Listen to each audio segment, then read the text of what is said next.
Gracias.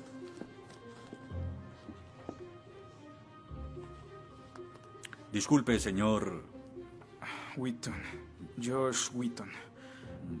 Señor Wheaton, ¿le pasa algo? No puedo hacer esto. No puedo hacer lo que pide, soy cristiano.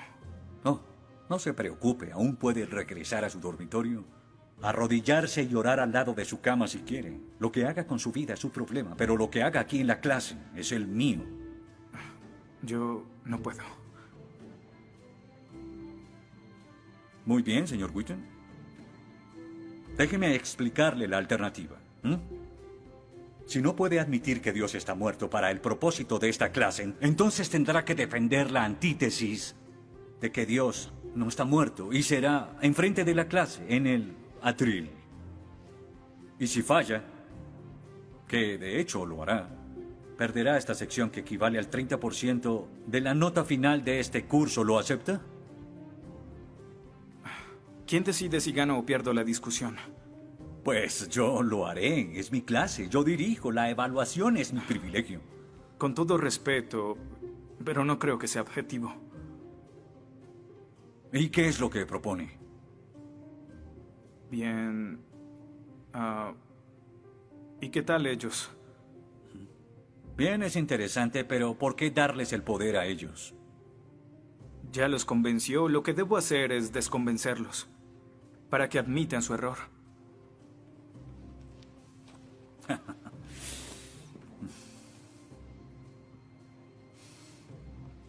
Bien.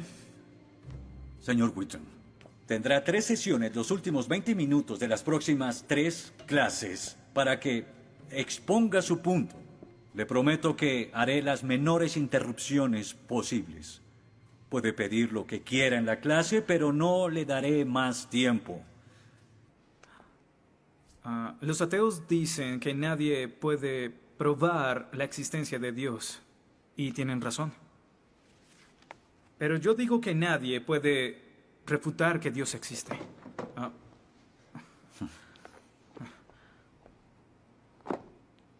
Pero la única forma de debatir este asunto es observando la evidencia disponible.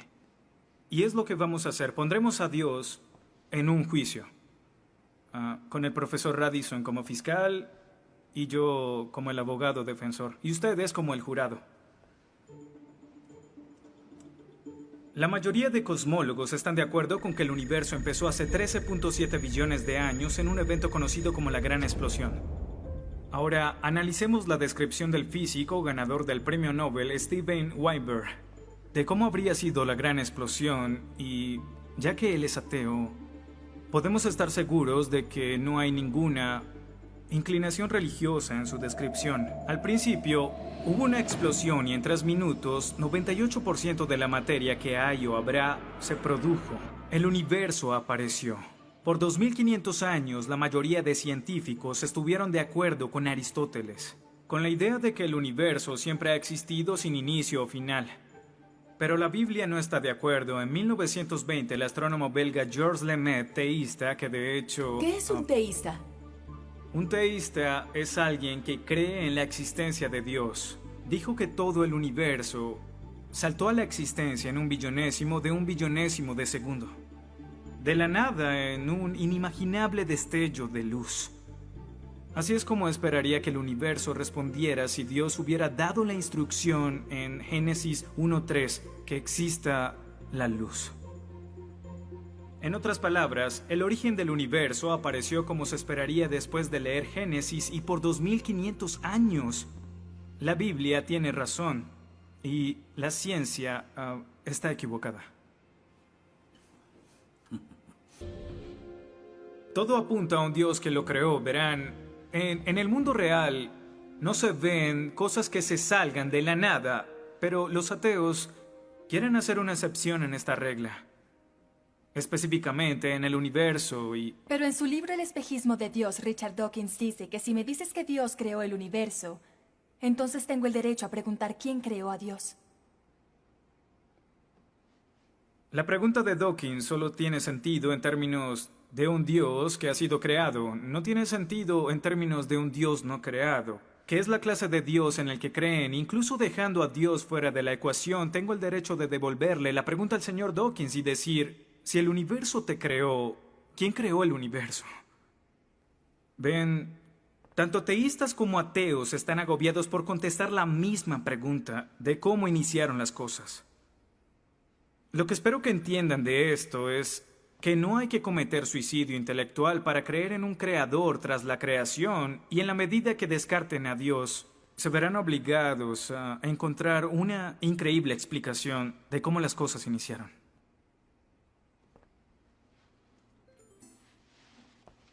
Me imagino que estás satisfecho con tu presentación. Veo que astutamente evadiste el hecho de que Stephen Hawking, el científico más famoso del mundo y no es teísta, recientemente estuvo a favor de un universo autodiseñado. No lo evadí, simplemente... Simplemente no lo sabías. Bien, veamos lo que el profesor Hawking, profesor lucasiano de física de Cambridge, quien ahora ocupa la silla usada por Sir Isaac Newton, tiene que decir sobre el origen del universo. Y cito: ya que hay una ley como la gravedad, el universo puede y se creará de la nada. Creación espontánea es la razón. Hay algo en lugar de nada. Por eso es que el universo existe. Nosotros existimos. No es necesario invocar a Dios para tener al universo en movimiento. Final de la cita. Nunca ibas a mencionar su comentario, pero su opinión se mantiene. ¿Qué respondes?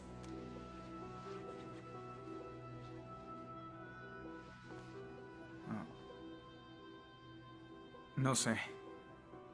¿No sabes? Pinché el globo de todo tu argumento con un solo alfiler y... ¿tú no lo sabes? Oh. Señor, me gustaría decirle que tengo la respuesta perfecta, pero no quebranta mi fe. Oh, ok. Así que el más grande cerebro científico de toda la historia dice que Dios no es necesario, pero un estudiante de primer semestre dice, oh, sí lo es. Wow, ¿sabes? Va a ser una decisión muy difícil. Pues estaré pendiente la próxima semana.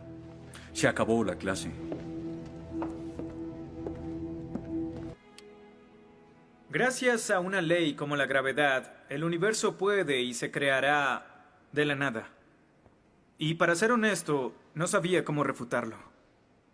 Después de todo, es cierto que Hawking es un genio. Pero el profesor John Lennox, quien enseña matemáticas y filosofía, ha demostrado que no hay ni uno ni dos, sino 3 errores de lógica en esa simple frase y se reduce a un razonamiento circular.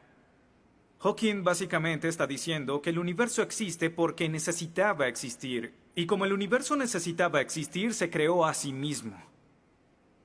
Es como si les dijera que la carne enlatada es la mejor que haya existido porque en toda la historia no hay comida que sea mejor. Quizá me vean extraño y les digo que nunca he probado nada más. Y tienen razón, lo estoy ratificando. Pero cuando Hawking afirma que el universo se creó a sí mismo porque así debía ser, y luego dice que tiene una explicación de cómo y por qué fue creado, no reconocemos que está haciendo lo mismo. Pero así es. Continuando con Lennox, sandeces se quedan en sandeces, aunque sean dichas por un famoso científico. Y el público asuma que son declaraciones de la ciencia. Este es el tope de la arrogancia. ¿Me estás diciendo que tú, un estudiante, afirma que Stephen Hawking está mal? No.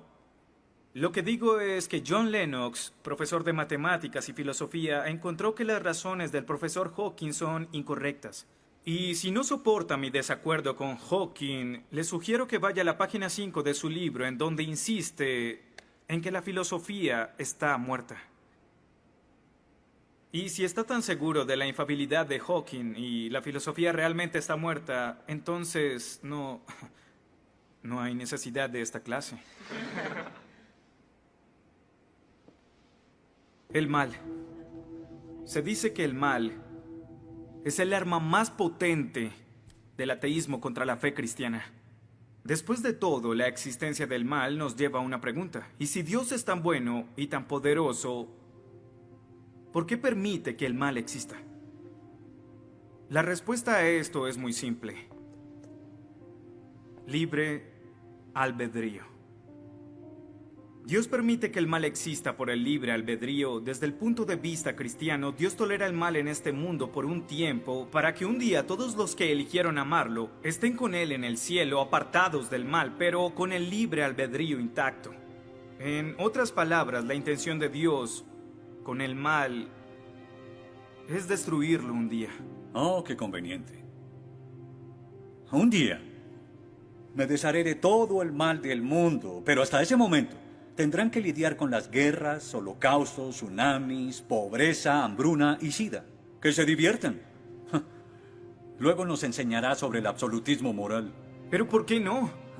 El profesor Radisson, quien claramente es ateo, no cree en absolutismo moral, pero en su programa dice que planea hacernos un examen en la última semana. Apuesto a que si consigo una A en el examen haciendo trampa, inmediatamente empezará a sonar como un cristiano, insistiendo que está mal hacerlo. ¿Y qué base tendría él? Si el propósito de mis acciones es lograr el éxito, entonces, ¿por qué no podría hacerlo?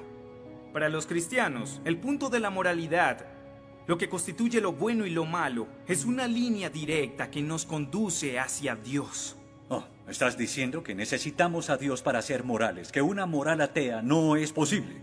No, pero sin Dios no hay una razón para ser moral. No habría un estándar para el comportamiento moral. Para los cristianos, mentir, robar, hacer trampa en un examen para lograr una calificación que no merezco está prohibido. Pero si Dios no existiera, según Dostoyevsky, este es el punto. Ahora, si Dios no existe, entonces todo es permitido. Y no solo es permitido, sino sin sentido. Si el profesor Radisson tiene razón, entonces nuestra lucha, nuestro debate, lo que decidamos aquí no tiene sentido.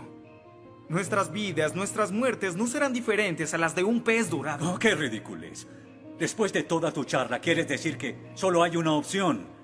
Creer o no creer. Así es. Eso es todo. De eso se trata todo. La diferencia entre su posición y la mía es que usted les quitó su elección. Les exigió que eligieran la casilla marcada con no creo. Sí, porque quiero liberarlos. Porque la religión es como un virus mental que los padres han heredado a sus hijos. Y el cristianismo es el peor de todos. Lentamente se mete en tu vida cuando estás débil, enfermo o indefenso. ¿La religión es una enfermedad? Sí. Sí, infecta todo. Es la enemiga de la razón. ¿Razón? Profesor, usted dejó la razón hace mucho tiempo. Lo que nos está enseñando aquí no es filosofía, ni siquiera es ateísmo. Lo que nos está enseñando aquí es antiteísmo. No es suficiente. Necesita que todos no creamos como usted. ¿Por qué no admites la verdad? ¿Quieres enredarlos en tu primitiva superstición? Lo que quiero es que tomen su propia decisión. Eso es lo que Dios quiere. No sabes cuánto voy a disfrutar reprobándote. Pero ¿a quién realmente quiere reprobar, profesor? ¿A mí? ¿O a Dios?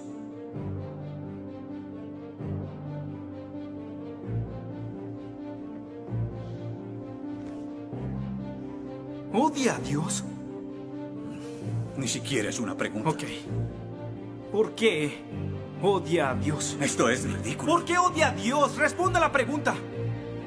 ¿Ha visto la ciencia y los argumentos? La ciencia avala su existencia, conoce la verdad.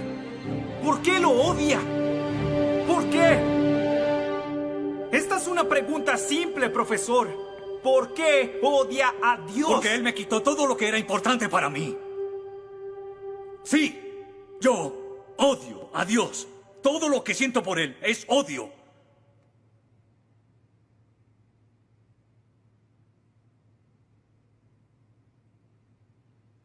¿Cómo puede odiar a Dios si no existe?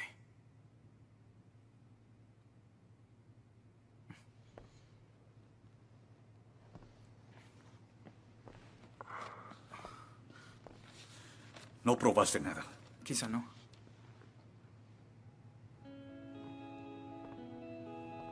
Ellos deben elegir.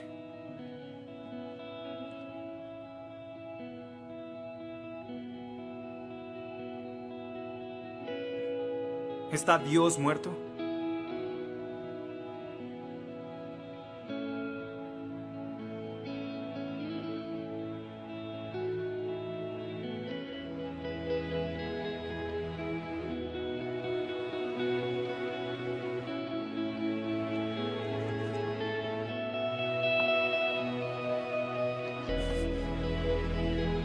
Dios no está muerto.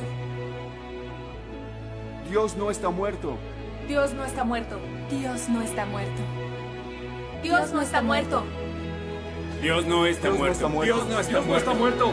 Dios no está muerto. Dios no está muerto.